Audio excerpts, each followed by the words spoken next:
All right, some technical issues to start the show out, Javier. Just try to figure things out. So let's start off with Uncle Howdy's in-ring debut. It is a great week to have you on to talk about this. Your first impression, thumbs up, thumbs down, any concerns?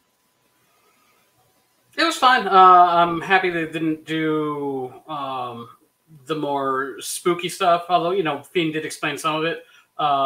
Just a fair warning, I missed just the beginning of the match because I had some technical issues. So I don't know if he did anything weird then. But pretty much I think after I think it was a commercial break or something. That's when I picked back up. But yeah, I mean, from what I saw, it was fine. I like I prefer the idea of him getting beat up and then just laughing as he's getting beat up than the just invulnerability kind of thing. But yeah, I mean, it was pretty much what I expected, and the people are into it. I don't think the character needs to have a high end. He doesn't need to be Will Ospreay. It's more story based, and how the other characters play off of him. And you had I kind of like the intensity there of the Creeds and the other people coming out to bail him out at the end. So I thought it was fine. And it's kind of what I expect. I don't think it's like a main event act, but as kind of a replacement of sorts for your weekly storyline, one of the weekly storylines on Raw, I think it's fine. What about wrestling with the mask? I would say that's my top concern coming out of it, because facial expressions are really important. Obviously, Rey Mysterio has worn a mask, but you can make out some more than, I mean, Kane and Rey were really special because they could emote through the mask. This is a type of mask that feels to almost completely block anything but just this frozen in place character expression. And so you've got to make up for that in other ways, or not always wrestle with a mask. So how about that? Because I mean, he did the promo earlier in the show as Bo Dallas without the mask. So what do you think?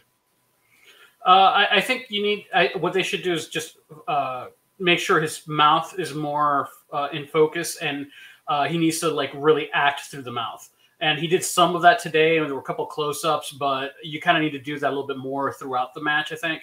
The smiles and the best shot would have been when he was in the corner on the outside, and and he was just when the Creeds were beating him up, and he's just laughing, and the look that he gave. Also, when he does the the upside down thing that he does, and the camera focused in on him, that sort of thing. It is hard to see the eyes because you mainly look at the mouth and the eyes. And it is hard to see the eyes, so he needs to. It really needs to be more focused on the mouth. Maybe clean up some of the makeup and stuff like that, and just make it look more. More focused on that. Would you have him wrestle without a mask?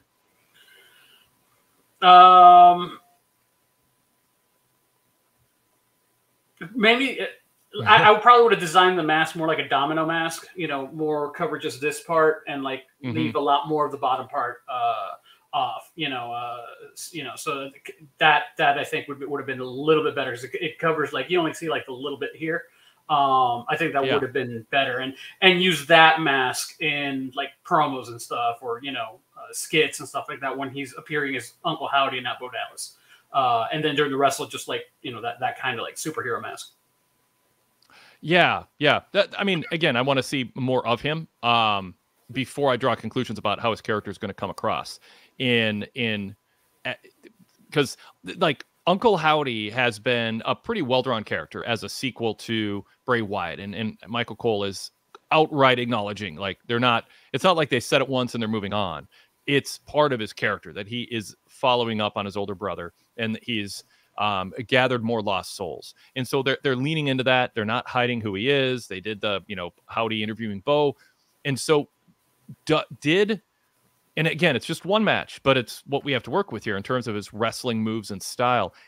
Did they project something that matches your hopes or expectations based on the care and elaborate build up to this point through the vignettes when it comes to his character? It's a big deal to follow in the footsteps of Bray. There's some baggage because Bray's matches didn't always match the build and the mystique in the vignettes and Firefly Funhouse and all of that. So how did Bo do here bell to bell, and is there anything that comes to mind that you would have done differently in terms of the give and take? Gable is a credible opponent, and one thing Gable can do is wrestle really well. Like, he can make Bo Dallas look like a legitimate wrestler, even if Gable's not a top-tier main event guy, because he's just so good in the ring. So what do you think about the overall presentation and the choices they made with his opponent, the presentation, and just the execution of it?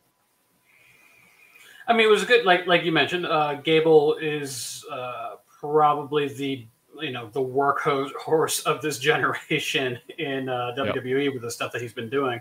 And it's a great opponent for him to have. I'd be more concerned if he were wrestling, like, say, a Karrion Kross kind of situation. But I think that ultimately, as long as you're not putting in like a 20-minute match or anything in that respect, for what it is entertaining, for the audience, and it's more of a spectacle. It's not really, it's a different kind of, experience. It's more of a, I don't watch it from the point of view of, like, I want to see like an athletic competition. I want to see how it's more like how, like in the horror movie, it's less about the monster just, hunting you down. It's like how the other people around them react. And that is, on the onus is on the other wrestler. But I mean, like I said, it's still, like you said, it's still early to tell. That's the thing. Yeah.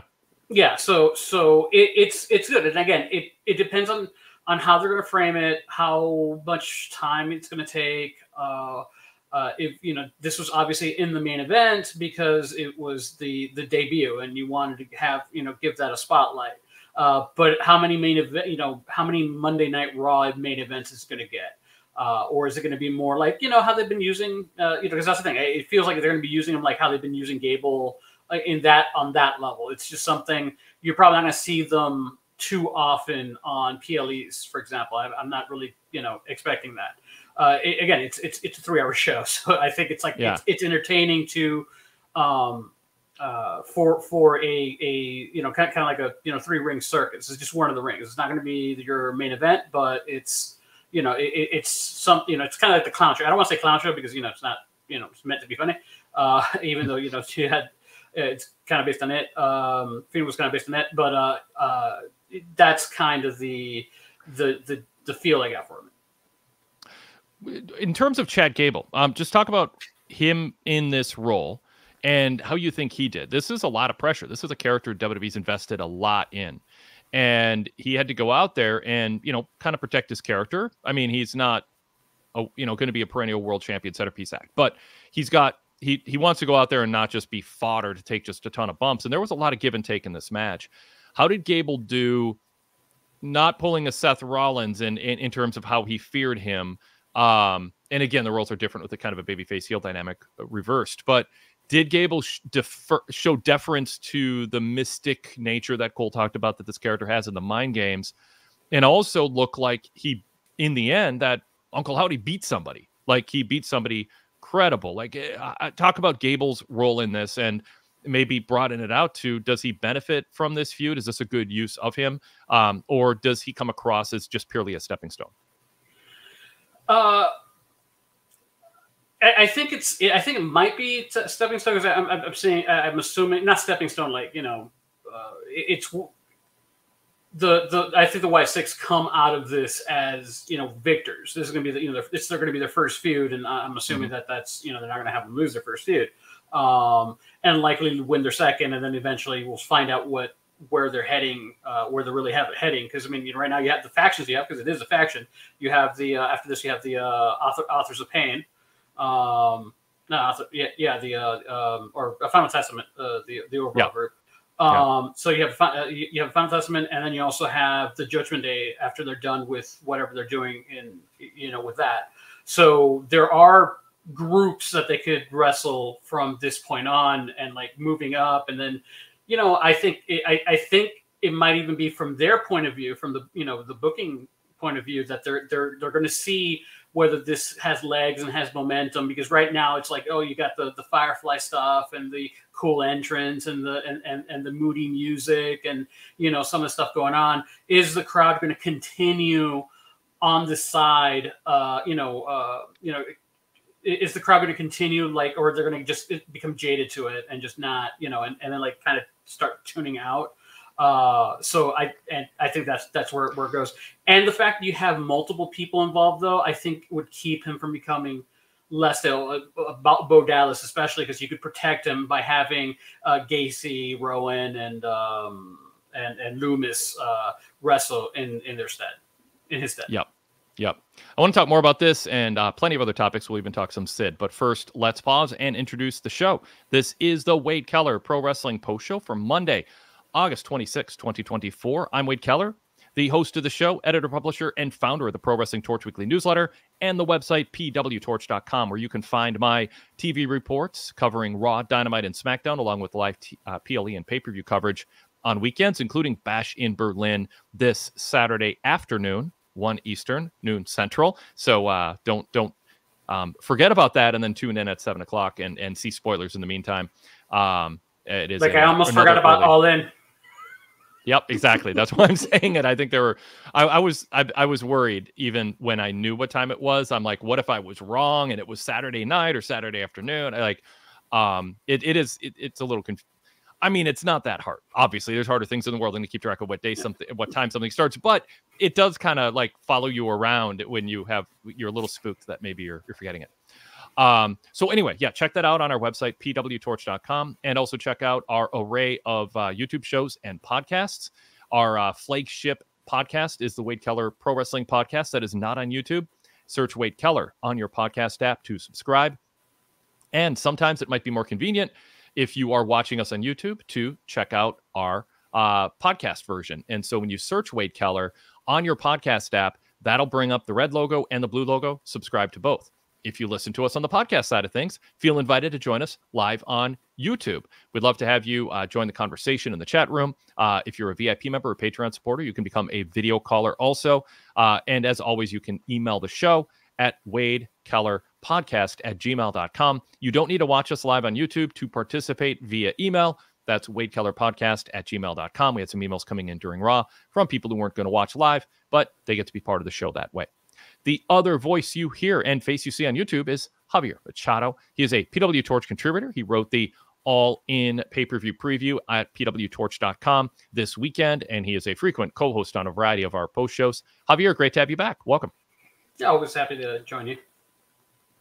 I was glad that it worked out to have you on for Uncle Howdy's debut, because you've been one of our go-to people for the Wyatt family over the years and all that they've done. And I actually do want to, when I say I wanted to follow up on this, I want to get your thoughts on the promo, the vignette from Bo Dallas off the mask.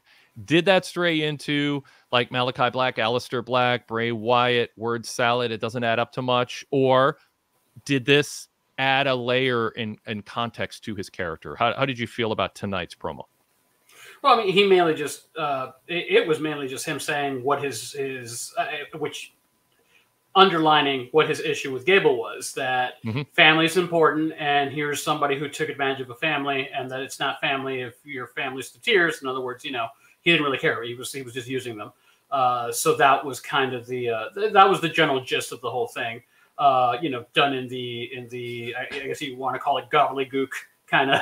Well, yeah, when you have phrases like "you nearly stepped on a serpent, but they won't make that mistake again," and Chad refuses to remove the scales from his eyes, and his arrogance is like a beast risen from the sea, and we must cut the head off so the blood of the damned washes away the sins of the wicked. He wasn't exactly being literal in. There's obviously a lot of symbolism to the promo. And I guess the message, there is a message there for sure that you extract in terms of its focus on Gable. It's not a pure word salad like we've accused sometimes. But was it an effective way to communicate and in sync with his character? Do you think that he kind of found a sweet spot in terms of having a character and being true to it, but also not having it just go over the heads of everybody because he gets too wrapped up in symbolism and metaphor? Yeah, I mean, it was a little bit more direct than some of the stuff that Bray Wyatt did. Like I said, you got the message. Basically, I mean, if you need it's a simple translation. Gable's a D-bag, and he had been screwing over these guys, and because of my family, I gathered this, family's important. I gathered these castaways, and he felt kindred spirits with Otis and those guys. Yeah. Yeah. Where are you with the support group, the Lost Souls? They got involved in the match at the end and brawled, and Ivy Niles jumping on the back of Rowan. Have they done enough to, and how did tonight contribute to the idea that this faction is formidable, that it is a threat? Because one of the challenges of this, and this is one of the things I took away from the match in watching it, is as a babyface, you have to typically, if you're not a monster babyface, you're going to sell a lot. And part of the story is being in jeopardy if you're a babyface, being in jeopardy in the match. And Gable put Bo Dallas, Uncle Howdy in jeopardy, but it instantly rips away some of the mystique that a babyface Braun Strowman, heck, a babyface Sid Vicious when he played a babyface. The role of a monster babyface is different. And Bo Dallas isn't monster in size, but his gimmick is not otherworldly. WWE's being kind of careful about that. They're not going quite as far as they did with Bray. But when he's in there against Chad Gable, and it's like, oh, now it's time for me to sell and be vulnerable and show jeopardy. But he can't fire up in the same way because his character isn't a fire up and rally the crowd type of guy the way Cody does. I'm watching this, seeing some challenges in execution that I think they still need to work on so that the crowd that's conditioned in a way that I don't think they're really consciously thinking about, they're not going to respond to the normal cues because he's got the mask and he's this mystical character. And yes, he's a babyface fighting a heel, but when he shows jeopardy, it sort of goes against the aesthetic, I guess, of the Wyatt Six as this fierce, feared group. So did that jump out to you at all during the match, what I'm describing there? Well, because I was looking to see whether they were to go like if they were to have a moment where he no-sells something, so I was looking for that. Like when he did the Olympic slam on the table, I'm like, he's going to no-sell. No, he was selling the injury and stuff like that. Like if I were to be recommending, I would probably say watch Undertaker, because the Undertaker was, his character was, he was a zombie, so he didn't feel pain, but he'd take damage. So, you would beat him up, and then he would continue coming because, the accumulation of damage wouldn't slow him down. I think that's kind of like, particularly like that, like I said, that's why I like that scene. I think that goes a lot to where they might end up going with the character where, he's getting beaten up and just laughing about it. Unlike the Fiend, who was getting beat up and impervious damage because, Bray Wyatt explained, the mystical, he went to India, mystical things where he can ignore pain, kind of thing. Yeah. It was kind of like what they went with. In this case, just some, just like, and it fits the character where, the pain of losing a brother like that, that he's already felt the infinite, that level of pain. So like just physical pain doesn't, it's something that he'll feel, but it won't slow him down. It's just the damage it does. So I would do like, I would look at it from that thing. That way you could get, that way you have the baby face that could be beat up for a long period of time. And then it's his constant, like his endurance is going to be off the charts where, you hit him with 10 finishers. Well, no, I'm exaggerating. You hit him with 10 finishers instead of not selling them.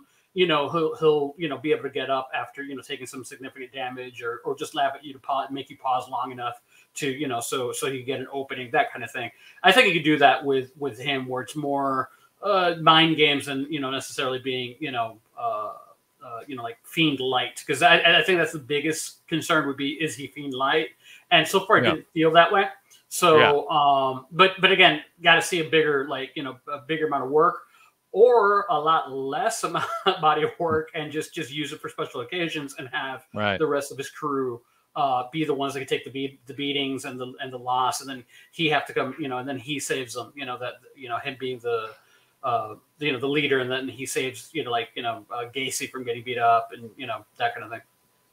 There's a lot of smart, experienced people in WWE who have a stake in this working, and I don't think anything that I'm bringing up aren't questions that they've asked each other or themselves, and Bo Dallas among them, trying to figure out how to make this work. And I do think it's a work in progress. I think I don't know that they're locked in on the direction they're going to go. And in terms of, like you said, how often does he wrestle on TV? Is it a bigger body of work because they're confident they can tell the story and it will build interest in him? Or do they find out that with the character that they have, some of the issues with him as a babyface does work against the gimmick, keeping the essential elements of it for it to continue to be sustainable and work. And I think they're figuring this out. There's no reason that they have to have Bo Dallas wrestle frequently on TV. Doesn't mean it's not going to be the best thing. It might be, but it might not be. And he can be someone who wrestles less frequently than others do on the show. I thought tonight was a little bit mixed in terms of the execution and the presentation, or just the compatibility that they talked about in the Bray Wyatt documentary of a gimmick like this, especially as a babyface act with modern WWE. And I think a lot of people, I think it'll be a bit of a polarizing gimmick going forward. If Bo is going to continue to wear the mask and kind of bounce between the mystique of projecting this cult leader type character, but also trying to sell like a babyface and get people to rally for his comebacks. It's just, I see some formula issues here that need to be overcome or finessed. And I think it's a work in progress. Peter Young in the chat said a beard and mask equals not enough facial expression from Uncle Howdy. I think there's something about the mask that looks really cool, but it looks cool. I don't know if you want to look at it during the course of a wrestling match like that. That's a challenge. Linda Butler in the chat says, I didn't mind the mask so much as the unstyled Party City wig. His look definitely needs tweaking. The wig felt more in the way of his facial expressions and head movements than anything else. Yeah, Javier. Yeah, that was the Diamond Dallas Page a little bit too much. I didn't think about that, but yes. So we'll see. I mean, maybe the look will evolve over time too. You know, they might have some similar and different thoughts than we do, and it'll be. But they've had a lot of time to think about it. I mean, nothing should surprise them about this. I mean, they can do dry runs and all of that. Lady B said the mask looks cool, but I expected him to take it off during the match. And I don't really know what the advantages of wrestling with a mask. To me, it says to the fans, Bo Dallas is going to be a cartoon gimmick wrestler and not kind of in the mix in a more traditional way. But you're then leaning into the problem that Bray Wyatt had, which is getting people into his matches. And Bray, took off the mask and it took away some of the mystique. So I can understand they might be thinking, well, we don't want to go there. But Bo as a babyface, I think, and especially with what happened to Bray and being a younger brother, there is going to be built in some more vulnerability to him that I think people can accept and embrace, that having his face available to express selling and rallying a crowd or spooking his opponent through a blank stare or a sinister look. He's expressive. Like Bo Dallas is not somebody who I would want to hide his facial expressions. That is not a weak point in his act historically. Obviously, he's been a bit of a comedy figure, not a serious player in the past, but I think he's grown into this. So I'd like to see the mask come off. Darrell Freeman in the chat says, I want to see how they grow Bo Dallas after he's done with Chad Gable and when they do add the sixth person. I'll throw in an email note from JB from Detroit, who said, I wonder if it's difficult for Bo Dallas to wrestle in the Uncle Howdy mask, because it's never been something that he's done in his career. I imagine that'll take some time to get used to or adjust to. Also added, Ivy now riding the back of Rowan as he continued to beat the Creeds out of the arena was a fun visual. And I feel like American Made has been made like complete jobbers in this seemingly multi-month feud with the Wyatt Six. It seems like they've got one, maybe 2 moments to look strong in the entire program. I have no problem with the Wyatt Six winning the program, but not to dominate to the level they have at this point. American Made has fairly high potential, in my opinion. I think an astute point from JB is even if Gable and the Creeds aren't being buried and they're good opponents for the Wyatt Six, would they have been better off as a new faction with Gable being a bit of a comedy figure at times? Would they have been better off, and the Creeds having undefined upside at this point? They haven't been defined down, even if they've kind of hovered and got lost in the mix a little bit. Are they defining them down by making it pretty clear? Yeah, they're just the stepping stone and fodder for this motley crew of drifters and who are mostly gimmick wrestlers who we haven't seen in good matches. I again, I'm not saying that there's a better option, and I'm not saying I'm bringing things up that WWE Creative didn't see as a negative on the ledger, but the positives overrode it. But how do you feel about that, Javier? Yeah, I mean that's odd. I mean, I don't know. I don't know what I didn't see the creeds coming up through NXT, so but I understand that they had some buzz. So it is a bit weird that the first real feud for them is against another new group, and it's going to be interesting to see how they how things break out. So far they haven't they haven't had them show ass yet. Yeah. You know, so that I think it's important. Yeah, they've gotten the better of, but they haven't been panicking. They haven't been. It's more like, okay, this is weird, and then again, and it's like it feels like the mind games are working on them, as opposed to causing seeding confusion and stuff like that. I don't think they've seen anything else, and it's still early on. So I think this is literally like the first 5 pages of a book, and all we've done is read, and all we had before that was the back flap. So to know what's going on. So because I'd like to see more development between the Wyatt Six. Maybe have since they had the Firefly Funhouse was like popular, and they've been doing those sit like almost like therapy sessions where Howdy is the therapist. I think that's also the reason for the mask too, because you had brought that up. I think part of the mask is to continue the whole idea that in his own mind, Howdy's like a different way for him to express himself. So he's like a different person with the mask, and looking for the real person within, because his catchphrase obviously has been, there you are. That he's trying to bring out, something out of a person, that kind of defines them. He said that for each of the little spots that he talked about. And I think he might even said it during the match at one point where when he was in the corner, and he looked, Gable was on the corner on top of him looking down, and he goes, there you are. Cause he brought out something, I'm not sure what that meant. Again, I had a little bit of issues with my stream at that point, but, so I don't, but, it seems like he's trying to bring something out of people in some way, shape or form, which unintentionally is what happened with the Fiend.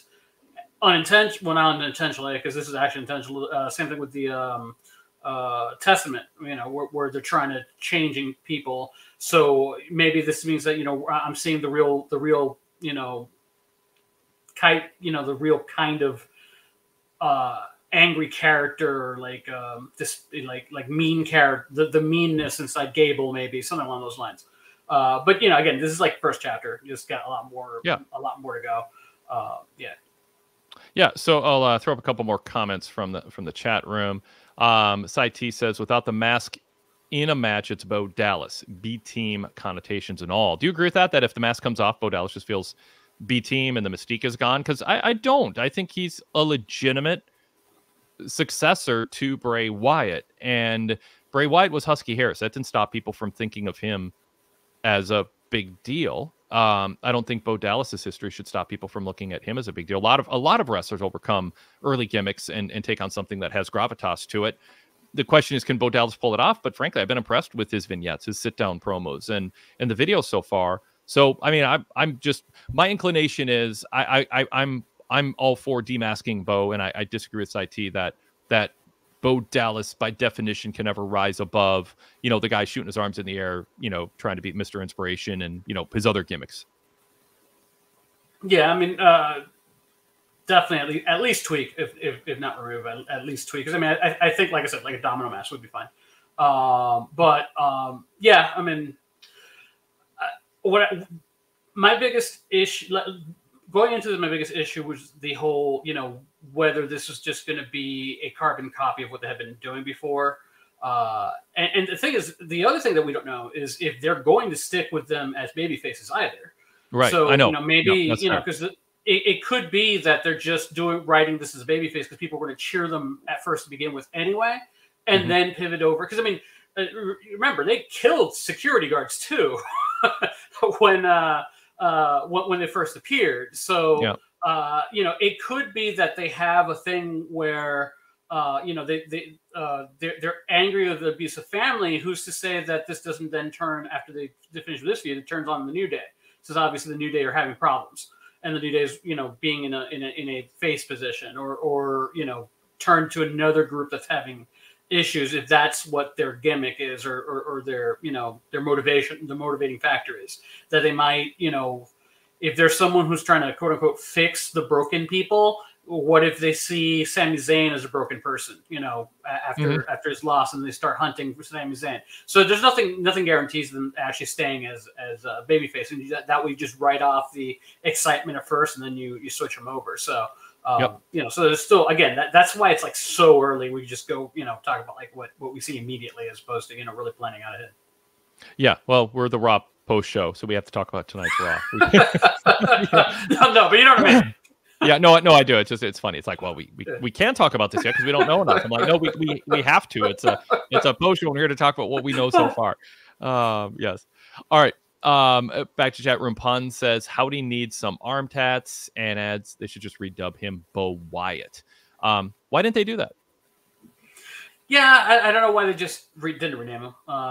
Yeah. You know, that was like the first thing that really to divorce him from the actual Bo Dallas character. You know, that I think was a missed opportunity. I don't know why they didn't do it. Yeah. Saiti says, like always happens with online debate, Wade has changed my mind on Bo. Maybe I was wrong, and I'll give him a chance. Thanks for the alternative perspective. So cool. Thanks, Sai, for that. Let's go to Peter Young. The mystique and sense of danger is definitely gone. What happened to the group that rendered the backstage crew unconscious? You were just talking about that. Yeah, I mean, that was when we thought they were going to be heels, or I don't know. I mean, I think WWE got a little carried away there, thinking we need a really big impact, and they didn't really think about what the ramifications of their actions should be. And they've, you know, made little side references to the destruction early on, but it does seem like they're kind of cognizant of that, going against the grain of a babyface act. But of course, I mean, security guys get beat up constantly, and if it's security or production people backstage, WWE's culture, the sort of, you know, the narrative structure of WWE says these are not people who you should feel sorry for. They are, you know, Corey said tonight, oh, there should be hazard pay.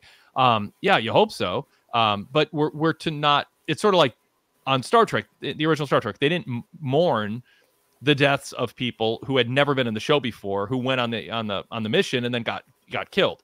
It's like, oh no, he's dead, and then they just move on, and, you know, Spock and Doc and whatever, they're all just fine. You know, afterwards, there's no mourning the loss of crew like there would be a main character. That is kind of the role, you know, security and production people are in. They're good for a laugh to see them get beat up. It added to their mystique.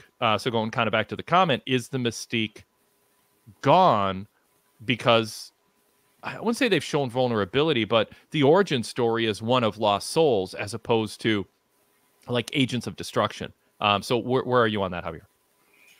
Well, I mean, mystique in terms of like mystique as in like magic. Yeah. I mean, eventually when they would get in the ring, you would, if you're going to have them, you know, do standard wrestling matches, at some point they're going to become standard wrestlers, and it becomes more about what unifies them and what's the ideas that unify them if they're going to be standard wrestlers and not have like the magic hocus pocus stuff.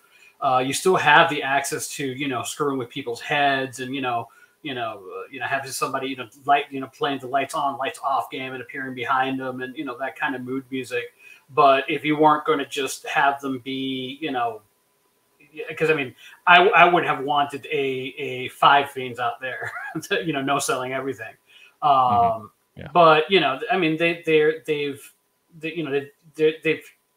wrestlers. I mean, and I think that is for long term. I think the ideal. You're interested in them. You're interested in what they're doing, but they definitely feel more human, which I think is for the long term better. If in a promotion like the WWE now, if they were doing this like in TNA or something where they have, or, you know, the defunct Lucha Underground, that's a different story because, you know, magic is part of their realm of things. But, you know, I wouldn't want them to go as far as like they did with the Fiend, with like setting people on fire and stuff like that. You could push the boundaries of stuff because it is wrestling and they're taking moves that if you take in real life, it will kill you. So, you know, or at the very least leave bruises. You know, so you could do something where it's a magic trick, but like it obviously, in the real world it wouldn't be able to happen, but it's, close enough, because, hey, maybe he's, his sleight of hand is so good that he made this thing teleport to his hand, when in reality he wouldn't be able to do that kind of thing. So there is a level of, if you're watching wrestling, there already is a level of suspension of disbelief when you're watching wrestling. Right. The question with these kind of mystical story stuff is how far you can push that the whole suspension of disbelief before it breaks with the audience, and then that's when you lose the audience. Two big moments where the Fiend lost the audience was the what was it, the mallet that Seth Rollins took to the Fiend in that Hell in the Cell match, and the Randy Orton really setting him on fire, because those were just like, at that point, like, you don't have that, okay, well, I could sell myself on this.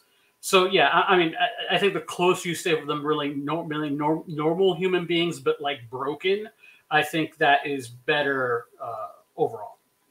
Yeah. We'll do a couple more chat room comments and change topics, and we will be getting to Heel Mark will be the first video caller up too momentarily. But we'll go to Chris Johnson in the chat, who says the crowd didn't seem super into the Howdy match. It was weirdly quiet at times, not a great sign, but I really liked it. Linda Butler to be said, fair, can I respond to that one? To be fair, I felt that about every single match, and I want to give kudos to a lot of the wrestlers, because it felt like all matches started kind of like that, dead, and then people, and they had to get the actual people into the match as the match went on. Yeah, no, fair comment. Linda Butler said, melding the Mystique of Bray's ideas with a mundane concept of wrestling to settle feuds was always a weakness of the Wyatt gimmicks, so I'd prefer they back way off from Mystique stuff.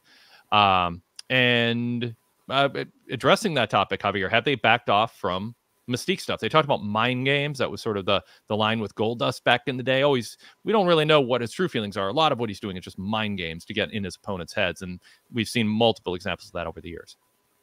Yeah, I mean, ideally that is what you kind of want to be, because I think that's where you'll be able to get the largest swath of audience to buy in on it, or at the very least, even if you don't buy in on it, just like, okay, whatever, this is on TV, and I'm not it's not going to push me away if it's on, and I don't really engage with it. But at the very least, for the people who are like into it, I mean, that's why these like Mystic storylines it is a narrow path and hard to walk to try to get as many people involved as possible. I mean, right now they're into the audience, obviously into the entrance, and the last couple of weeks you had the holy bleep chants whenever something would happen, so they're in on it. Again, and I think that I would think, like, if I would put myself in the booking team's shoes, like, okay, let's see how long we could ride this momentum, and if it starts petering out, that's when you switch them over to the heels. Because I mean, that to me, I think was like, all the time I've watched wrestling, particularly like, not so much modern, because it almost feels like heel turns are kind of like random nowadays. But in a lot of cases, it always felt like you had a babyface that was kind of like on his last legs, and then that's when he turned heel, and that was like the perfect moment, because at that point you already have like the bellwether fans are already starting to boo the babyface, and then like at that moment, that's when you switch, and then the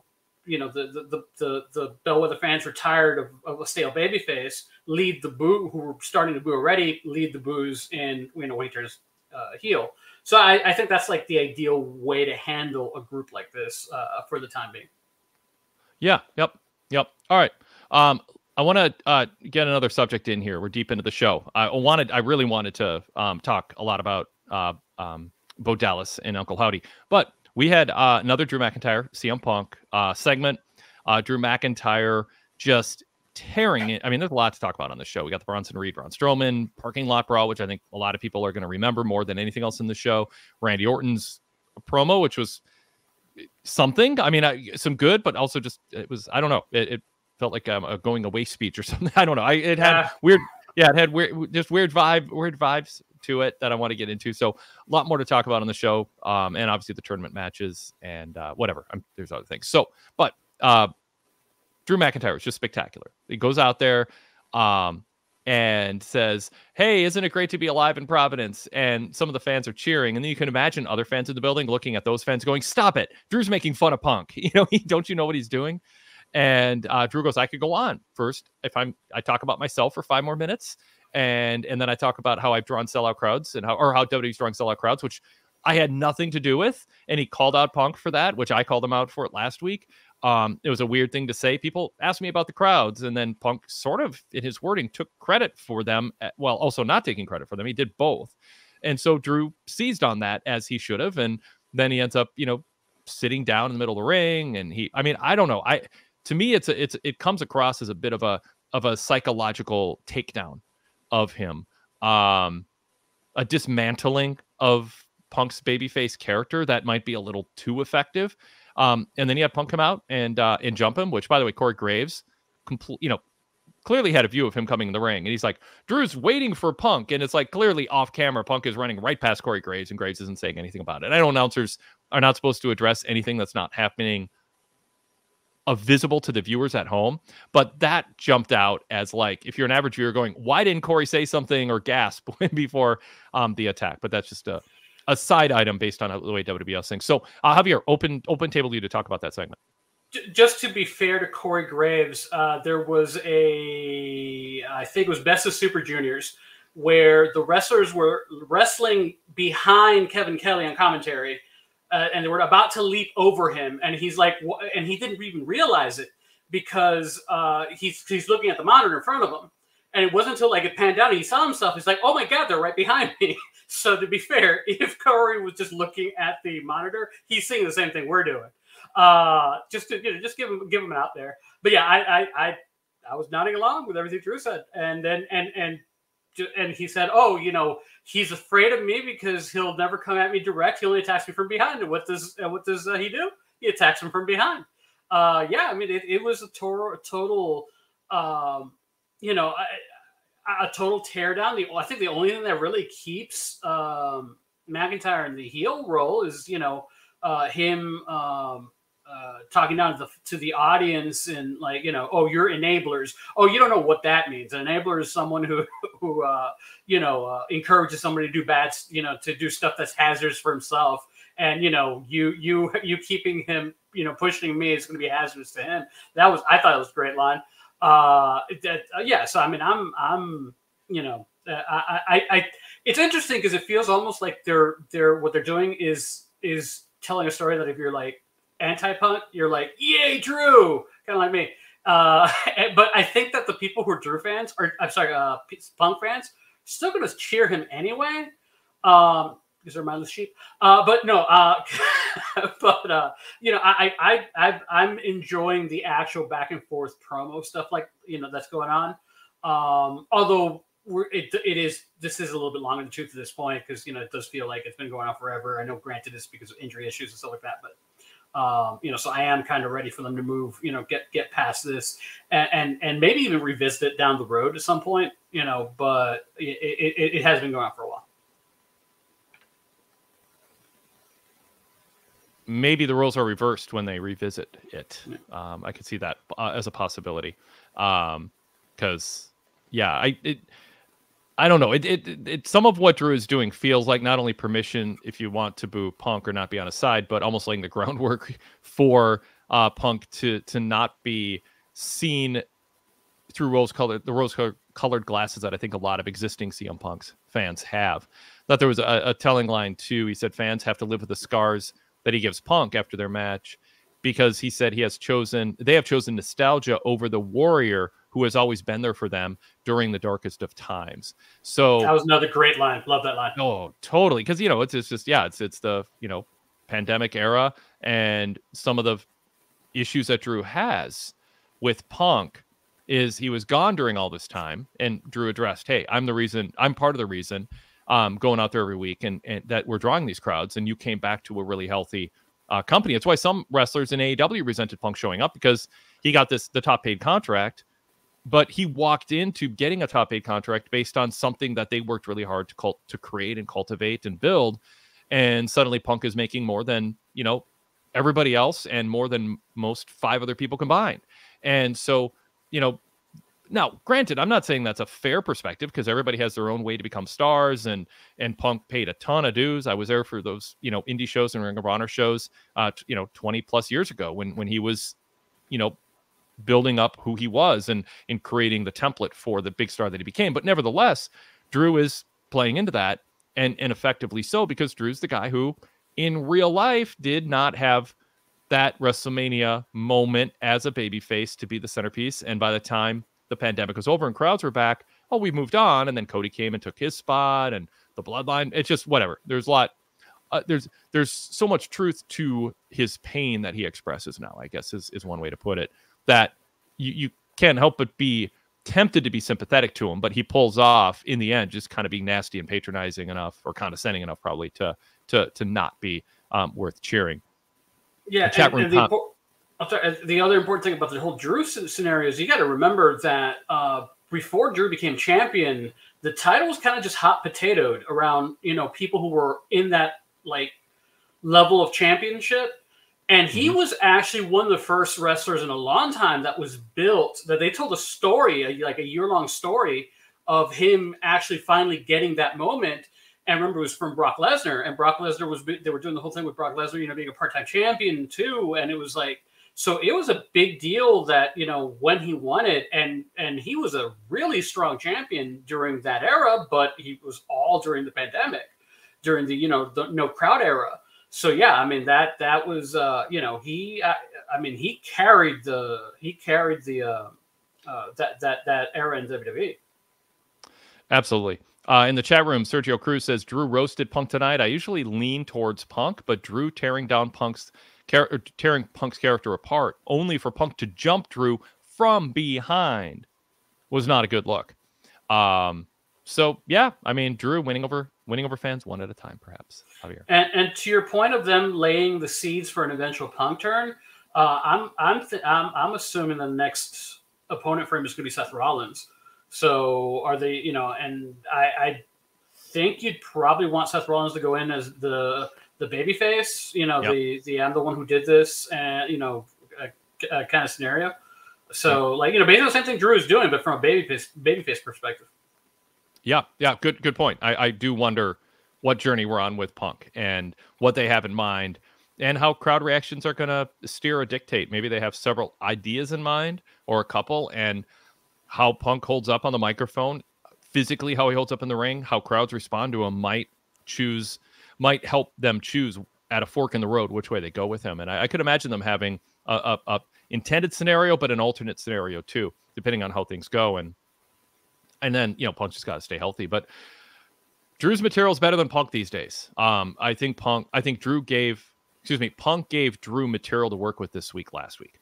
That was, I thought, a bit pandering to the crowd, and I won't say beneath Punk, but it felt like Punk graduated to a different chapter of his life/career that slices off a lot of what made him so special. And so a heel turn might be needed, because we've got plenty of people who can go out there and talk about how great the fans are and how much they love the fans and how much their interaction with fans outside the ring matter. I mean, Drew is, when you pick on a kid who looks up to Drew and sees it as an inspiration, I mean, you're still a heel. I mean, Drew is definitely still a heel. It's just, there's so much truth in what he says and how he approaches it.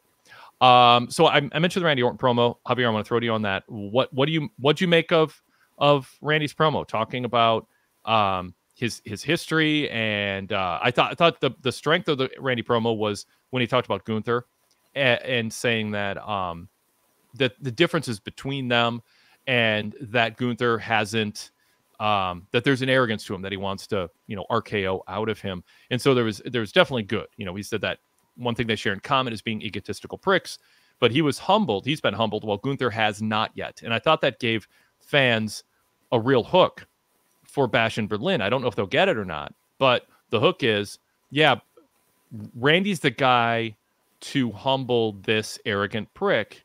And Randy's saying, nobody knows an arrogant prick better than me, because I was one for a very long time. So that message was good. But there were some aspects of it that was sort of like,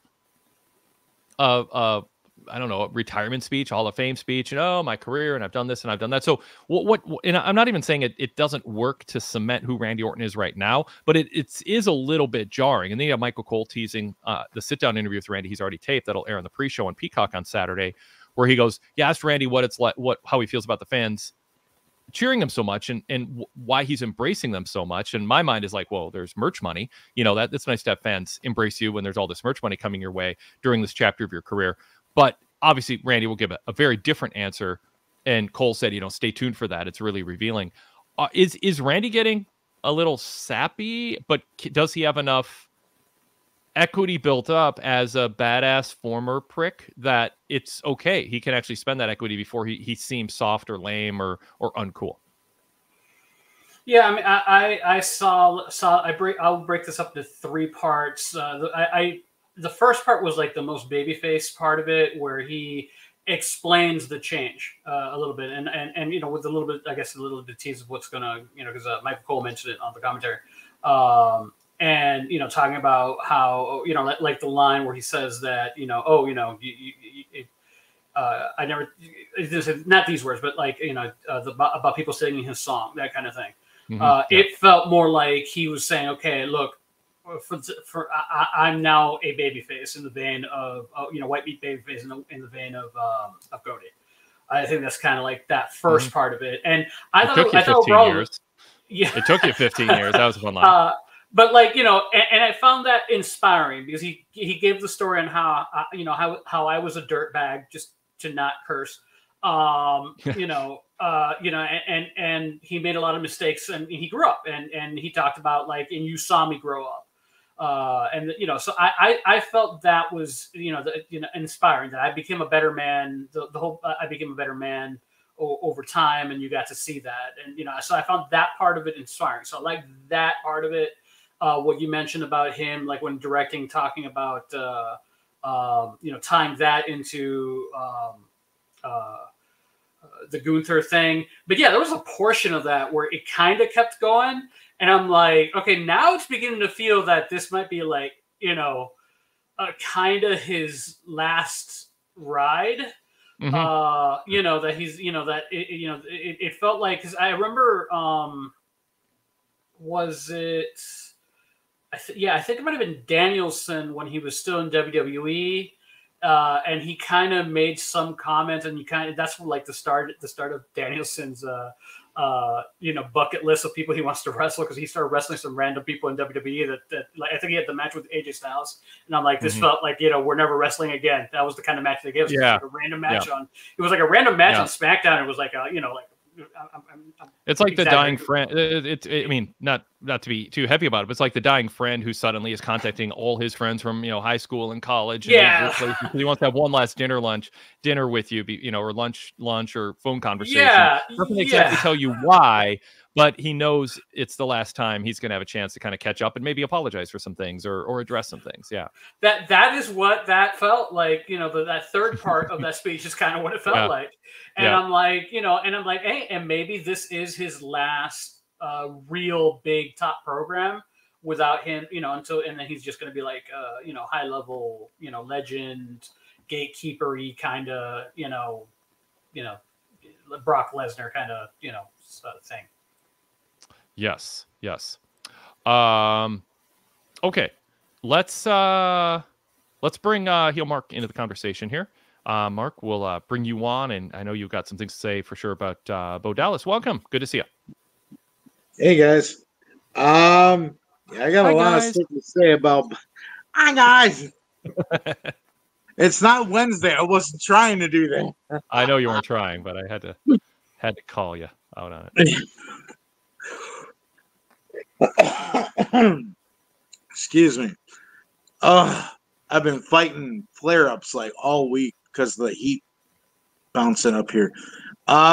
I wanted to bounce. Not to try to one up you, but on the hottest day of the summer in Minnesota, my air conditioner broke, so I've been my AC has been out since we've had this heat thing, which is why Thursday and Friday I had to call 911 because I fell.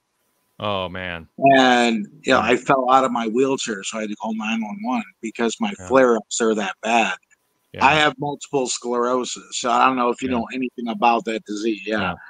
And the heat just does not work with MS at all. So it's been. Ugh. But I had something I wanted to like kind of rebuttal off a comment you made. You were saying like Drew McIntyre was like the great champion of the pandemic, and I got to rebuttal him. Bailey was the best champion of the pandemic. I'm just saying. Period. Point blank. Bailey was the best. Bailey was fun until she got hurt, but I think people do think of Drew. But yeah, I mean, obviously everybody has their own. No, Bailey carried the women's division during that is true during that period for the women's division. Yeah. Like I'm a huge Bailey fan, Javier. You'll learn that about me. Like, dude, she's on my Mount Rushmore. Let's call them 1A and 1B. There we go. So, first thing I wanted to talk about was the Bronson Reed segment with Braun Strowman.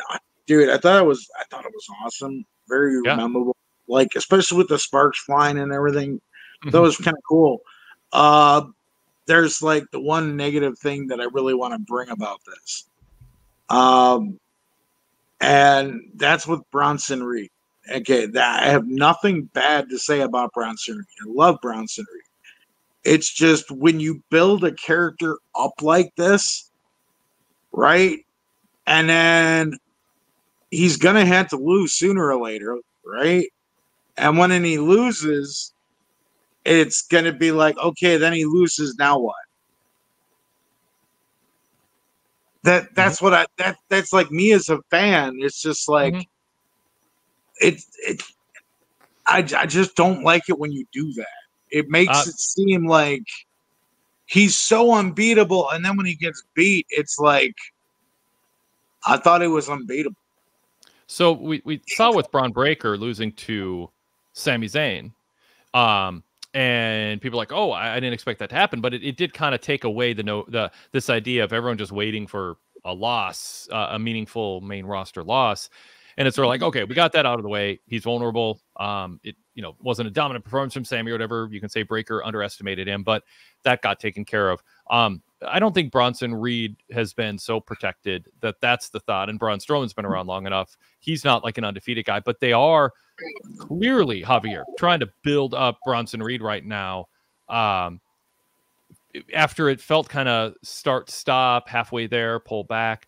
What do you think about the job that they're doing, and what do you think about Mark's comment on, where do you go after you build him up, and then, they at some point they have to show him being vulnerable and not, because otherwise he's going to become world champion and beat Roman Reigns' reign. If they just continue to give him a protected monster push. Well, I mean, it's the same thing. Same thing happened with Gunther. Gunther was Intercontinental title for how long, and then he finally dropped it, and now he's world champion. So, I mean, it is recoverable from. My biggest concern with Bronson Reed was actually that it kind of felt, well, he was never like beaten. He was basically being used almost like a gatekeeper of sorts for a while until he finally, snapped. The day he finally like started on this path was like the happiest day, because I have been a proponent for him for a while now, since he beat Okada in New Japan on that G1. Ever since then, I mean, like, you got somebody that has a certain something that you can use. I don't know what his ceiling is necessarily. Is it IC, or is it, or can he go all the way to the world champion? But then I refer to he beat Okada in New Japan. So, I think that he could at least visit on that level. So I'm glad that they're finally, pushing him. And I think that I don't think he's so invincible. I think that's like a bigger problem for like a Braun Strowman when he comes in and he's invincible, and then he's, defeats him when he doesn't have that much. But I think that Jonah has a lot more to give, and, just taking one loss, take a week off, or take a program off, and then come back and start and build them up again. So I think that's fine, or maybe time like a big loss for like a shifting over to the next to the other division. So on the topic, just for the moment, Javier, what do you think of the brawl, the parking lot brawl in the spot? They always pick on the oldest cars in the lot. Why do they do that? But who was it? Who was it that always joked that it was his car? Was it Harvey Whippleman? Graves said I should. Oh, I thought tonight Graves said I should have gotten insurance. Yeah, but classically it was like an announcer or who was it? Or the ring announcer. It was like classic that it was always his car. I thought that's the line they should have used. But yeah, I mean, I was concerned when they were going to the back. I'm like, ooh, I think it's one of these things where he's going to flip over a car. Mm-hmm. Is that what they're going to do? But no, Yeah. they just did a straight up stunt of putting the guy through the top of a through the top of the car. Yeah, someone was familiar with or familiarized themselves with that parking lot and the ledge that could be leaped off of, and strategically place some crates and some cars next to it. Anyway, Mark, back to you. Go ahead. And the other thing I would like to have seen at the end of that is Jody just walk by and say, cry me a river. Derek, I'm not going to do lie. I'm sitting here by myself, entertaining myself right now. So when that spot happened, I'm like, dude, this would be a great time for an Aflac commercials. Oh gosh. Anyway, where'd Wade go? We lost Wade.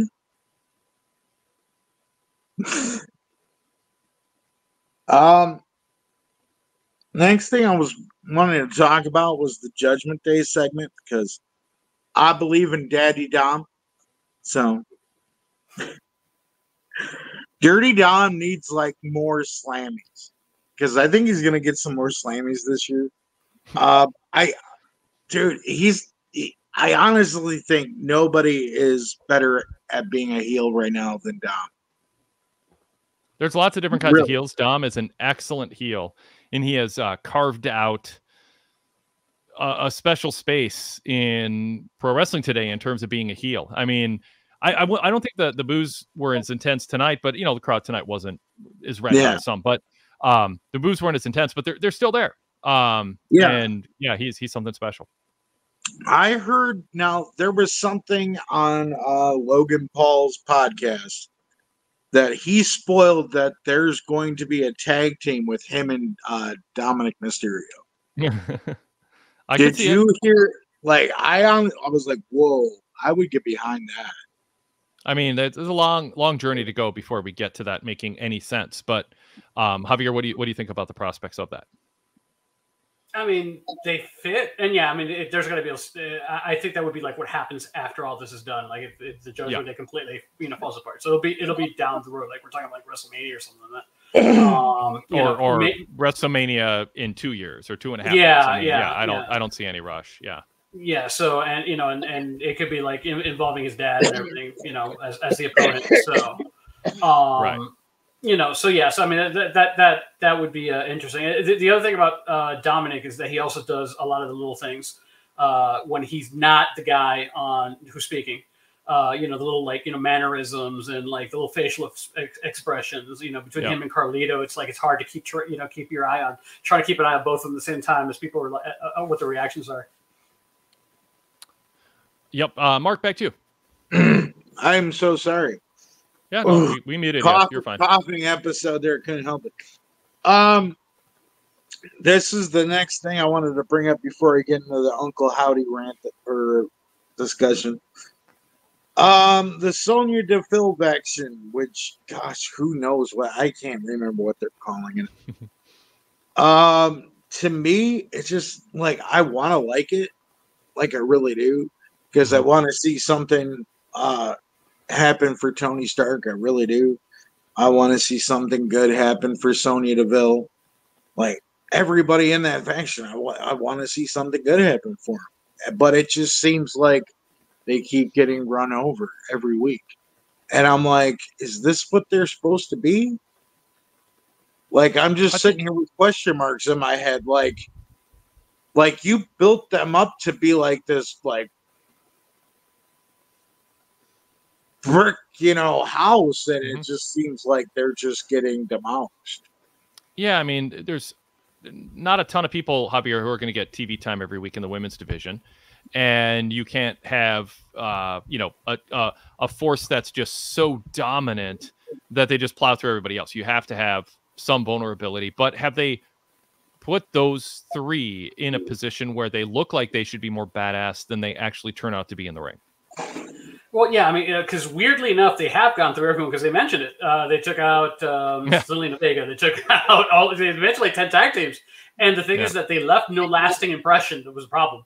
And I think that is a case of like, did they squeak? I don't even remember how it happened. Did they squeak by with a win? Was there cheating involved? I think that they could have been more if they were like more emphatic in the way that they won. I remember how Vinci was taken out by Kaiser, and that left an impression because he killed the dude. Breaker taking out both Ricochet and Dragunov. Those were like moments that stood out. They didn't kind of have that moment, yet they also destroyed everybody, which I think I think that's why they don't feel. Because I had the same feeling today. Because I'm like, man, I really want to like these, and they kind of feel like they should be like ultra badasses. Because I mean, granted, I'm bringing some baggage with this because I was watching when Shayna Baszler had her daughter running NXT, and I'm like, okay, and here you have Zoe Stark, which is like her heir apparent apparently, and Sonya Deville that was doing some good stuff before all the stuff happened with her. So I feel like it should be better, and now that it seems like they're coming, the people that they did take out are coming back for them to get their comeuppance. It kind of feels like I see what they wanted to do. I don't think they nailed it. Yep. All right, Mark. Anything else you want to bring up? Or now on the Uncle Howdy. Yep. My biggest take home, because I love Bray Wyatt. He's on my Mount Rushmore. They did this like literally like pretty much near the anniversary of his death, because 1 year from his death was on Saturday. So, but I looked at it like, okay, Bo's gonna win. That's how I looked at it. Like, I can't see him not winning because the anniversary of his brother's passing and everything, and his first match as Uncle Howdy being 1 year after his passing and everything. To me, that was just kind of, I felt like, as a Bray Wyatt fan, I felt very powerful from that. But the things that I really took from the match, like I was getting a lot of what other people were saying with him wrestling with the mask and everything. Now, one of the things I was thinking about was he could do promos with the mask that he's wrestling in, right? And then the old Uncle Howdy mask that he had when he was with Bray, he could come to the ring in that mask. And then before he wrestles, he could take it off. And then just like how he has that silver washout dye in his beard, he could do the same thing with his hair. You know what I mean? And then just wrestle like that, because I don't think Joe Gacy is going to wrestle as, Husky the Pig. I don't think that's going to happen. So he could easily just take the mask off, and he could not. And another thing I was saying, because this is a lot coming. So another thing I wanted to bring up with is, he doesn't always have to wrestle as Uncle Howdy. Just like Bray did Firefly Funhouse Bray and wrestled as the Fiend, you could have Bo Dallas wrestle as Bo Dallas and then wrestle as Uncle Howdy. But the big thing, I think, dude, the mask, wear the one that he was wrestling with tonight to cut the promos, and then go to the retro one when he's coming to the ring, and then take it off right before the match. I don't know. What do you guys think? Yeah. I mean, I think if in our advocating for him to wrestle without the mask, which I did, it inherently means wear the mask to the ring and probably take it off. Probably wear the mask and then take it off before the match rather than come out without it. How do you feel, Javier? Yeah, I mean, I'm expecting him to, because we already saw when they had the tag team match where he was sitting in the rocking chair at the side, so that you get enough sales on the mask that way. If that's if that's kind of part of it. That would be a way to go. And the reason that Bray wrestled as Bray and not the Fiend was because at that point that already established the storyline that the Fiend was only wrestling the people who had wronged him, and the person he wrestled was the Miz, which is not part of that storyline, which is why he wrestled Miz just as himself. And I think that you could do that with Howdy, and maybe have Howdy be a little bit more like how Balor uses the Demon Balor, where he'll only wrestle as Howdy in special occasions, like maybe as Bo Dallas he gets beaten and he puts on the mask, and then that unlocks the Howdy, the different personality that just wrestles different, that kind of thing. Yeah. All right, Mark. Anything else for us? No, I really like Javier's idea. That was brilliant, man. But I didn't think about that. I miss Demon Finn Balor, by the way. Man, I really want to see that again. Which is nice why they haven't, because they were spamming that at one point on pretty much every single pay-per-view. So now we're at the point where it's like, you know what? That'd be kind of cool to see that come back at some point. I don't think it works with what he's doing at Judgment Day now, though. But no. I'm saying after we're done with all this, because exactly. I'm just in talking to Mark. I think you have to wait a little while longer because doesn't fit what he's doing right now. And as a side note, I heard from the grapevine through all the research I do, Wade, the enemy of my enemy is my friend. So go Vikings. I can't stand the Packers, even though I live in this state. Good. I'm a Buccaneers fan. Will be forever. So you and I Alex can't stand the Packers. All right. Cool. Looking forward to football season. Y'all have a great night. I'll be listening on YouTube. Stay cool. Thanks. You all good. All right, Javier. Let's jump into more of the mailbag here. And Jeff says, it finally dawned on me why the Wyatt Six are using VHS videos for the vignettes. They have established that they are all about family, and these old VHS tapes are reminiscent of old family home videos, the same kind of home videos they and most Gen X millennials would have grown up with in their own families. Your thoughts? By the way, I've been enjoying the new YouTube format, and I appreciate you still make it available as a podcast. Thanks, Jeff. Javier, what do you make of that? Do you think that ran through their mind that that's part of the deliberate choice to do VHS, or are we prescribing more cool reasons than they came up with? I think it has more to do with the TV and the Firefly Funhouse, because that was like an old CRTV, and I think it's more of keeping in themes with that.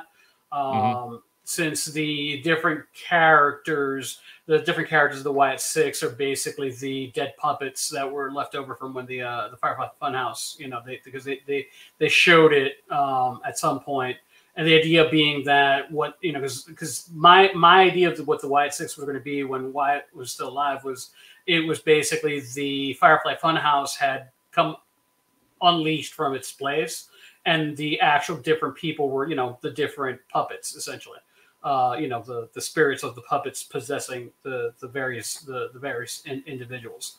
So, and I think that's in keeping with the, because I think at one point they do focus in on that TV, and then it something plays. I think that's one of the, I think that was one of the vignettes that they did when they were in the lead up to Bray Wyatt coming back.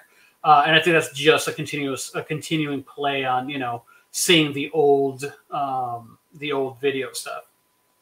Plus, a lot of the viral marketing they did was had a lot of that kind of imagery too. So, yep. All right. Up next, Dan M says he's a VIP member. I'm in the UK, so I can't stay up and listen live, but I do have a question and a talking point for the post show.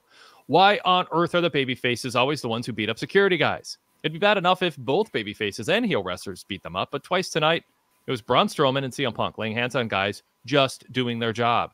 Meanwhile, heels Drew and Bronson didn't touch them. Cody Rhodes and Kevin Owens have been guilty of the same thing recently too. It probably shouldn't, but it bugs me. Well, I'll hopefully I didn't plant the seed and cause you to be bothered, but if I did, that's fine too. I have no problem with that. I just think sometimes promoters start doing tropes and they're not self-conscious of it becoming this kind of tired, thoughtless trope until attention is drawn to it. I'm sure I'm not the only one it's crossed my mind that this is just getting a little silly as a thing that you just do, especially as baby faces. Because generally when the security guys are getting beat up, it's part of an angle that they want you to be invested in, immersed in, taking it seriously. And then you end up with the announcers making jokes. Oh, there should be hazard pay, or this poor guy. And it makes the mood, to me, feel lighter than it ought to, because the only way to not resent the baby faces, if you are immersed in this, is to be de-immersed and think this is just frivolous fun and nobody's really getting hurt. Because otherwise it makes no sense that these guys who are doing their jobs just get pummeled when the security guys aren't professional fighters and the wrestlers are. So it's sort of like my thing with kickouts when someone's being covered. Like, don't just hit them on the back, yank them off the opponent. I don't like this. Oh, we're just going to be okay with a save is just touching the opponent on the back and then the ref has to stop their count. That's not the spirit of interfering to break up a pin. That's not how it started. People just got lazier and lazier so slowly. It was like an hour hand moving. You didn't notice it. And suddenly it looks ridiculous that the ref stops his count when there's still someone covering someone else and their shoulders are still down. That's how I feel about security guys. It used to be a big deal, and then you did it more and more and more, and it's just a thing we do and we don't think about it. And sometimes you kind of have to jar yourself out of it and go, oh, wait a second. Maybe we shouldn't be doing that. It's like when in life your routine is broken up by the power going out or a job change or New Year's or holidays, and you kind of get back in the rhythm and you're like, or you get out of your rhythm and you're like, oh, that was kind of more of a rut than a rhythm. I want to change some things. That's kind of how I feel about the security guys being attacked all the time. A good point that Dan brings up is it's also mostly baby faces, because the idea is the fans are going to pop for these schmucks in black t-shirts getting beat up. I don't think it's creative. I think it's overdone. Javier. Yeah, I think we might be able to blame Stone Cold for that one. Yeah. I told Steve Austin once on a podcast I wasn't crazy about him giving stunners to women, because to me, and he kind of like, I could tell he stiffened up, like, oh, you're critiquing the most successful star of the Attitude Era. Are you, Wade?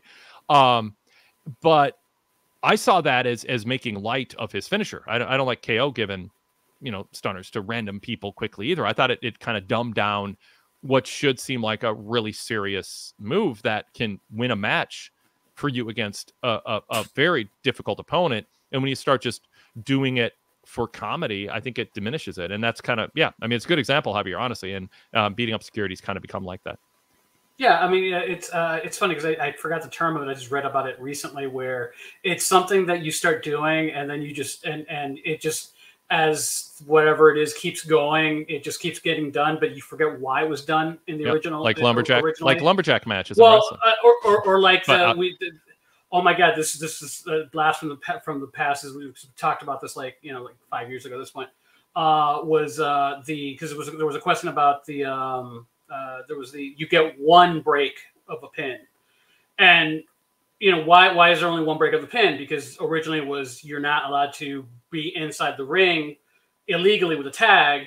You get that one break because you get one warning that you shouldn't be in there, and if you do it again, then you get suspended. You're not getting suspended because you broke the pin twice. You're not suspended. You're not being disqualified because you broke a pin twice. You're being disqualified because you entered the ring illegally twice. So that was kind of like, so that's why you save it for one move. And then you had some promotions that say, oh, you get one for free. And I'm like, that's not, that's the reason we did that was not for that reason. There are tons of stuff like the tackle drop down, all that. There were reasons for that built up over time. And now it's just something you expect. But yeah, I mean, that's I think that's the thing with the referee, where it started getting a pop when, some of the baby faces, and the kind of babyface that Stone Cold was he killed everybody. So Yeah, I begrudgingly allowed some of that when he was really trying to get to his some target, of it. So and like if you had like a a monster baby face, I could kind of in a middle of a blood feud, it should be something that's safe for the baby face to do. To be well, not totally fair because he killed 2 of them by himself. Strowman did, but one of them was a wrestler. I'm assuming that they're right. The security guy who got chucked at eyebrows agreed at which at that point I think that was funny because it's like, oh my god, they're using people as weapons. So that was the mention of like that they almost made a kaiju reference. They're gonna flatten the city. I do wish it kind of like the Cody one. The Cody one was the one that's like the most because he's supposed to be the white meat baby face, and he just for giggles basically started hitting people with his crossroads for no reason, and it's like that was like, okay, that was I think the one that was most of the recent ones, the one that was most irksome. Oh, and then and I'm concerned for one, like legitimate, not joking. I'm concerned with one of the actual security guards that was involved in the CM Punk scrum because he swung around, he hit one of them in the face with the whip, and the guy like grabbed his eye. So I'm like, I hope he's okay. Oh man. Yeah. So I was worried about Chad Gable after the Sister Abigail. He sold that well and wasn't moving, and his legs moved a little. I watched it on replay quickly, but the ref got down and was kind of looking at him. I think he just did a really good job, like selling the move. For a second, for a second there, I was like, because on the replay he landed on his head and neck, and I mean he's a wrestler and his neck. I mean obviously Kurt Angle and neck problem and stuff. But wrestlers build up their necks. I mean, that's something that they can take a more dangerous bump than the average person and be fine. But nevertheless, man, I mean, let's talk about offensive linemen. The quarterback should buy them dinner. Like Bo Dallas should buy Chad Gable dinner for putting Sister Abigail over the way that he did. That was assuming he's fine, and I think he is. That was a spectacular. Sometimes spectacular selling is just doing almost nothing after you get a move. But boy, he made that special with the way his arms were and his facial expression. He seemed gone. I wonder if he like over rotated because it looked really good. It did. Yeah. Peter Young on the chat says damaged cars and injured security guys should lead to consequences. And we get some passing references to fines and suspensions, and we're getting more of that lately than we had for years, I would say, both in AEW and WWE. So I think there's some self-awareness that for things to seem rebellious, you have to be not like if you're in a classroom and you're throwing paper airplanes and spitballs and whatever kids do to be distracting in the classroom, and the teacher's okay with it. Kind of becomes a little, I mean, it's still fun, but it's like, it doesn't feel rebellious when the teacher's like, oh, whatever, do what you want. Like there's things you do in the classroom to rebel against authority that you don't do at home because it's boring, because you can do whatever you want at home when no one's around. And that's kind of what wrestling can feel like sometimes. If you don't have structure and consequences for breaking rules, which is why I hate triple threat matches actually, it's not the only reason, but it's no DQ, it's no DQ. It's like no DQ should be special. That should be something that only happens when there's a grudge and a reason, and it should feel special. Like it's a rare opportunity to break from the rules. It's like a snow day. That's different than a Saturday in Minnesota. Snow day feels like an extra something special when you don't have to go to school because there's too much snow. And they've taken that away, and by overdoing some of these things. All right. Let's move to let's see. I thought there was someone else before and back to JB, but that I wanted to get to. But I'll go to JB here. I hope that after tonight, Dirty Dom stays away from his deadbeat father in the LWO vortex for a year at the very least. This is JB in Detroit. I mentioned a couple comments from him earlier about Uncle Howdy. But yes, when I saw Ray come out and Ray and Dom exchange words, I was like, again, I'm like, I'm ready to move on. Now I understand it's a 3-hour Raw. They're trying to fill TV time. It was a means to an ends. Ray seemed a little more fierce, if not kind of nasty towards Dom than usual, which was I thought a little bit of a break from Ray's character, which seems usually a little more apologetic or hesitant to go that hard. You know, there's always kind of an undercurrent of it hurts to say this and be blunt, but you've made me. And Ray just sort of was going off on him like you would go off on, you know, any heel. So yeah, it was a little bit weird. What do you think, Javier? Yeah,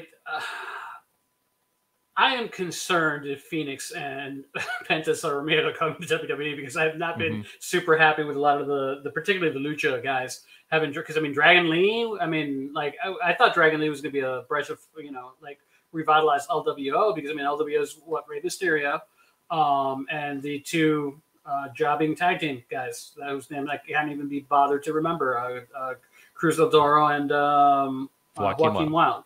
Yeah. You know, so it's like it just, if it kind of feels like a DOA thing, you know, and you know, and man, that Dragon Lee, I'm like, because he's in the tournament, right, for the Intercontinental. He's wrestling next week, right? And I'm like, wow, I'm not really excited for that at all. Yeah. Yeah, for if people didn't see Raw, they've got Bronson Reed, Sheamus, and Ludwig Kaiser in one triple threat, and Ilya Dragunov, Dragon Lee, and Dom in the other one. They also announced Zelina versus Baszler for next week. So yeah, let me move down the list here to JB did talk about Punk and Drew. I didn't bring this up while we were talking about it, because you know it's not going well for Punk when Drew has to essentially get the crowd going and chanting CM Punk by antagonizing the audience. It also wasn't the best look for Punk when Drew criticized him for attacking from behind, when Punk does the very same thing tonight. Javier, I first of all, first point, yes, Drew has to cajole the crowd into saying CM Punk. You know, it's the old thing where the heel who's not getting heat says, "Everyone, shut up! You're being disrespectful," and then of course everyone boos and you know all that. And Drew is essentially coming out there to a crowd that's not super enthusiastic, chanting CM Punk's name again. This feud's been going on forever, and Drew is somewhat likable and on point with some of his criticism, so we understand why.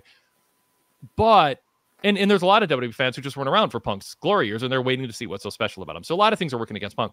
But when you have to say, you know, stop chanting his name to get them to chant his name, that's embarrassing for Punk. No matter what the context and circumstances are. So that's not good. And then, yeah, Punk attacking him from behind. I have said a few times during this Punk Drew feud that if you were to tell me that somebody was booking these segments to test Punk's willingness to go along with bad ideas for protecting his babyface character and trying to see if he will just go with the flow or start complaining, and it's a game of chicken, that this was a continuation of it. Hey, Punk, let's have you. I mean, there's a whole list of things Punk has done that weren't very babyface, like, hey, I'm up in luxury suite. Now I'm down in the ring. You can't get me. Whatever. I'm going to leave the ring, but then I'm going to say I'm not leaving because I'm scared of you. It's because I don't want to jeopardize our match. I mean, he always has to explain himself in order to justify doing these unconventional babyface things. And tonight's another one, you know? I mean, he could have entered the ring and said, hey, Drew, I'm behind you, and have Drew turn around and punch him. I mean, you know, there's whatever. You can do little things, but yeah, it does seem like how they book him and how Drew is scripted and comes up with his own stuff, whatever the mix is, it's not inconsistent with a insincere push of Punk as a babyface. Javier.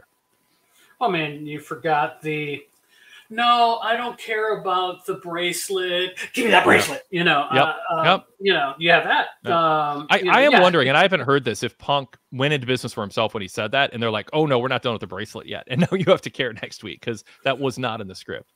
I should ask around about it, because I mean, it's what we've seen is not inconsistent with that. But they also could, Punk might have just changed his mind to the writers, what might have in sync with each other. But it's a bad look. Yeah, I mean, because he made a legit. You know, they doesn't really care about the bracelet because it's, you know, it means this and that. But then, like, to A, lose a match because of it, and then B, well, I mean, that was, you know, he says that after he lost a match because of it, and then you know, and then like today he has, you know, when he does blindside Drew, what gives Drew the upper hand is he goes after the bracelet again.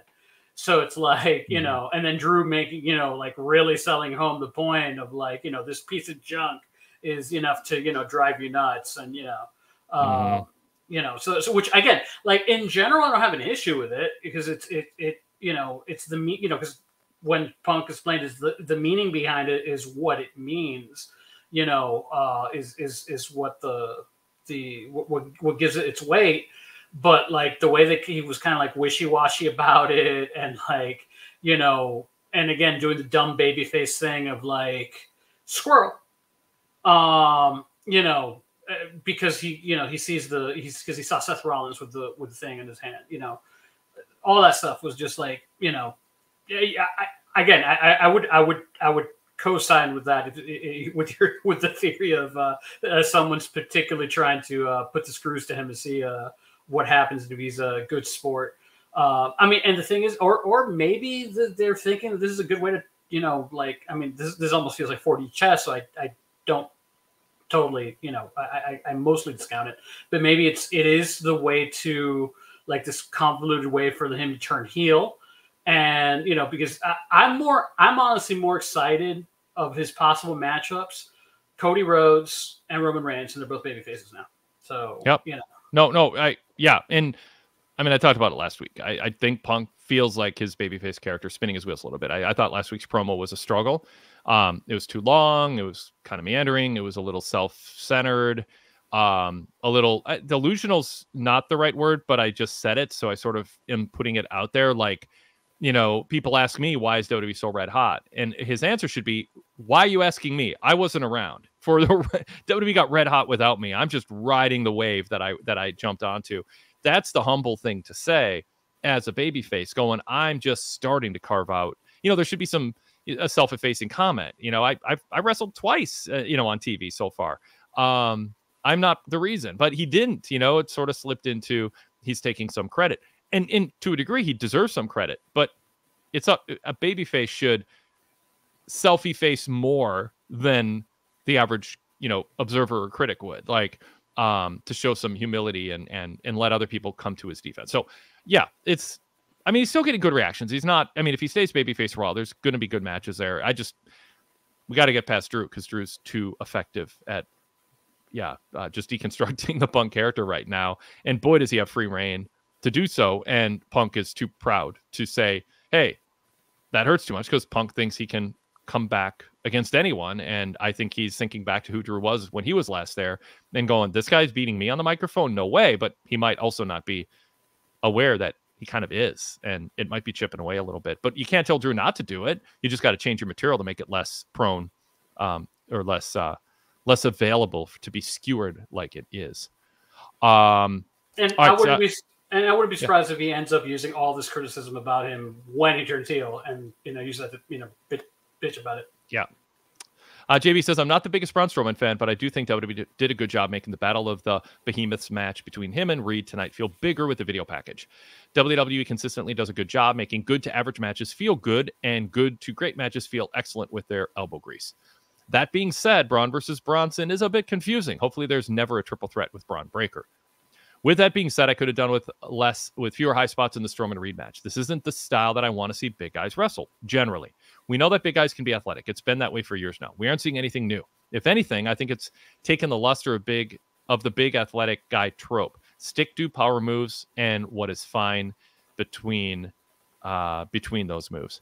So I think there's an argument for this, Javier, that big guys, with a rare exception, that is the centerpiece of their act, like Bam Bam Bigelow. Oh my God, he's doing a moonsault. Which, by the way, I don't think Bigelow should have been doing cartwheels. Like, just because you can doesn't mean you should. You're a badass from New Jersey. Be a badass. Don't be doing cartwheels just because you can. So sometimes you just edit out things you're capable of doing because it doesn't fit your character. I think it was Graves said, this isn't your old style lumbering, big guy wrestling match. But does it take something away from the smaller wrestlers when the bigger wrestlers are doing the moves the smaller wrestlers do, when that's kind of all they have, which is, because they're high flyers and they're quick and agile and they can jump off of high places and catch you from weird angles. That's the advantage that makes up for the lack of size. And then suddenly you got Bronson Reed diving through ropes onto people. Does that bother you at all? Or especially with Reed, it's a net positive? Yeah, it doesn't super bother me, but it's one of those things that should not be part of your day-to-day repertoire, and maybe something you pull out for, like, when you go past that 15 minutes on a longer match in the championship match, and you're pulling this out of your butt to basically, because you've already expended everything you have and you haven't been able to beat the other guy. I mean, and I'm not counting like the drop, like Strowman's drop kick in that, because that's impressive looking for a guy that size. Because that's like one of those that's fine. But yeah, I mean, like going through, a tope and stuff like that. Outside of climbing, like your high fly move should be the tsunami. Climb to the top, drop your weight on somebody. It should all be weight based. It should all be, just slam based. That kind of offense would be, and like I said, just save that for the holy bleep moment. With the only exception, like if it's like, and this was really only the indies, is like this is kind of your gimmick, like Keith Lee, back in the day, or that because at that point there were big guys were the like super exception. So, but nowadays, like, yeah, when you have like a lot more big guys, lean more on that. So, lean on the, meaty men slapping meat, over any of that stuff. Yeah. What'd you think of Braun Breaker's promo tonight and his promos in general lately? They got his response to those who advanced in the tournament, Pete Dunne and Jey Uso. I thought he had some good lines. It's weird having him talk so like normal human being like in his promos. I don't know if it takes the mystique away or it adds a layer to his mystique. The patronizing bravo, great work by both guys tonight, was that of a confident athlete who isn't worried. And then he had the weird line that no member of your family ever beat up a member of mine, regarding Jay, kind of, citing the Steiners. I don't know where that lands with today's audience too much, but it's a way to say, hey, we both have wrestling families. So I don't know. What do you think, Javier? Yeah, I think he's been good, and I would be concerned maybe if he had to go into the ring, because I had this concern with Rhea Ripley when she did one of the in-ring 15, got to carry like a 15-minute promo. Yeah. Which I don't think that would probably be his strength, but the way that it's been short stuff and like to the point, and he's been confident and well spoken for the meathead wrestler, because I think that's the point of that. It's the juxtaposition of like, he's speaking eloquent for a meathead because he looks like one, but look, he's speaking. He went to an educated university, highly educated university, highly educated university. It's going to be up there with it's up there with Lex Luger talking about all the allocates he got in his amateur career instead of accolades. Well, yeah. I'll refer to that till people resent me for it, but it is fun to pick on a little bit. Yeah, but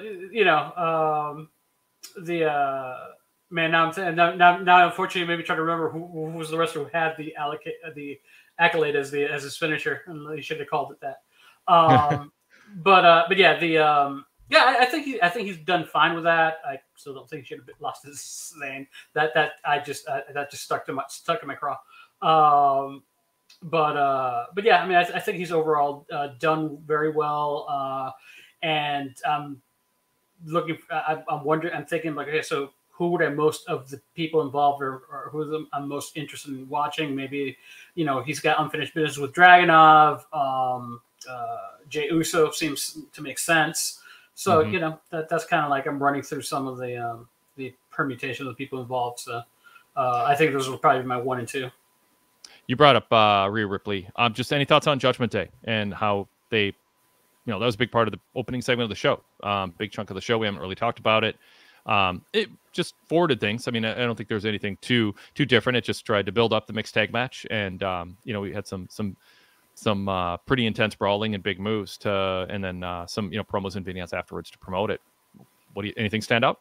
Well, I mean, I'm a lot more a lot less critical about Liv, but did not stick landing on her part today. I don't think.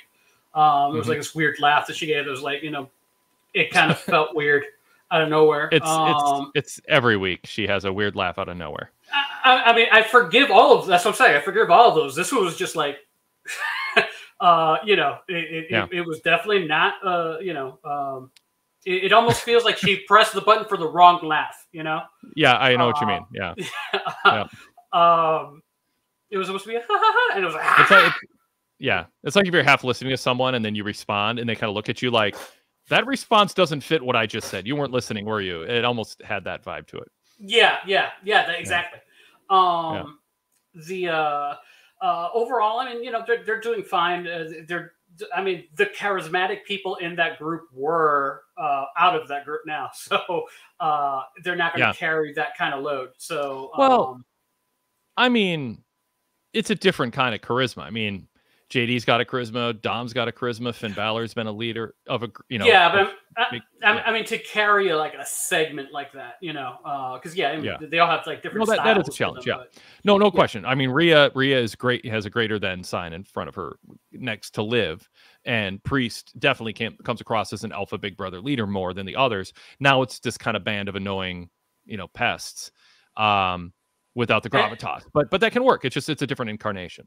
And they were also the jobber of the group. They were the jobbers of the group, so they still have to rebuild that, you know, that level of you know, a certain level of, you know, they need to be rebuilt essentially. Yeah. Javier, anything else from Raw you want to bring up tonight before we sign off? Mention the I think that's about it. Yeah. So Okay, good. And Bash for Berlin this week, so stay tuned for that primer. So hopefully I'll be able to get it. The AEW was hard. So many matches. So hopefully be soon. Very good. Thank you, everybody, for joining us on the podcast side of things, the Wade Keller Pro Wrestling Post Show. Thanks to everybody who watched us live or on demand on YouTube. Don't forget, I didn't do a lot of plugs on this show, but I want to let you know you can be, and you are invited to be a VIP member or Patreon supporter. There's many ways to go about that. One way is 7 days free. This will get you a chance to catch up on our all-in post pay-per-view roundtable. Todd Martin and Rich Van join me Sunday late afternoon for over an hour to review that show, march through the undercard, the pre-show, and all the big match, every match on the pay-per-view, and also everything else that comes with VIP membership on the podcast side of things, including our ongoing 18 years ago series. 18 years ago, Bruce Mitchell on the Bruce Mitchell Audio Show and I talked at length about Kurt Angle essentially retiring from full-time competition in WWE due to an accumulation of injuries and, as Randy Orton put it, demons. And so it's a great time capsule, multiple shows per week from 18 years ago, roughly on the anniversary date.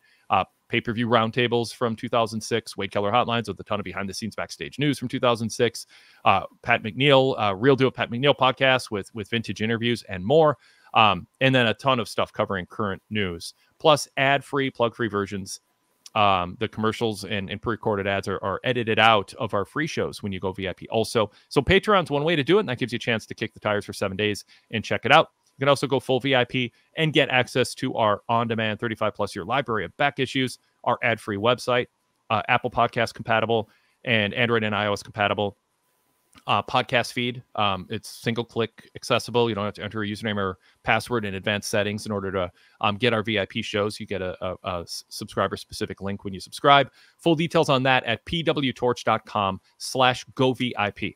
pwtorch.com/govip. It's a really clean, fast website when you go VIP for our live TV and pay-per-view coverage and all the other content that we put up every day on the website. All those ads go away. It's just a really nice, it's just a pleasant place to go as a perk, as a VIP member.